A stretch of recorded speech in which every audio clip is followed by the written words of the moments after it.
Today, we're looking at the 12-inch vinyl for Domino, Getto Jam. Here we go, as the tune starts to loop with the fat track for me, yes. 1, 2, 3, and this is OG, the great switch to move your pretty, yes. The Getto Jam is about to slam with some notes from the diggity. Getto Jam came out in 1993 on Outburst Records. It's a West Coast classic and the joint that made Domino a pretty rich guy in the 90s. In 1993, something major was happening in hip-hop. The dominant East Coast sound that originated in New York was being replaced by the laid-back swagger of West Coast producers and rappers. Although this dude's name doesn't always come up in the conversation, Domino was a big part of the West Coast sound, and this single was a major blow to East Coast rap. Saturday morning, just getting up with the hangover, smelling like I fucked. I really can't remember cause I'm still kinda faded. So I close my eyes and thank God that I made it. Domino was born Sean Antoine Ivy. He was born in St. Louis, Missouri, but grew up in Long Beach, California. Long Beach? Sound familiar? Yeah, that's the place another famous rapper claims. His name is Calvin Broadus, Snoop Dogg.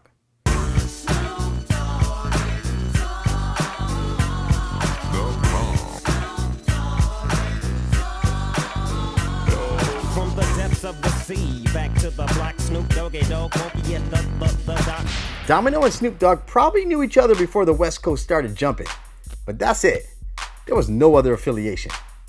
There's been a lot of comparisons of the laid-back flow between these two rappers, but it's really hard to know who was the first one doing it, and I'm not even really sure it matters.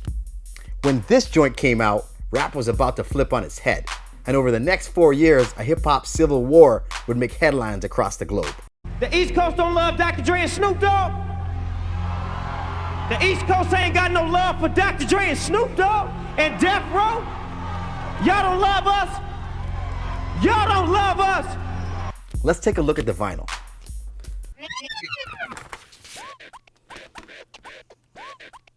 First thing you'll notice on the wax is what's not on the wax. From 92 to 97, there were two labels that dominated West Coast rap, Ruthless and Death Row. And these are neither of those labels. The label says Outburst. To be honest, I'm not really familiar with this label. And that's because they weren't around very long. They dropped a handful of albums and then they went under in like 97. The record's in pretty spotless condition. I wasn't a big fan of West Coast rap back in the day. And I couldn't really mix this joint with the boom bap records that was spinning. It was just too chill. Here's a fun fact about this record and a really cool thing I want you to try. If you look close to the middle of the record, there's some numbers there, scratched into the wax.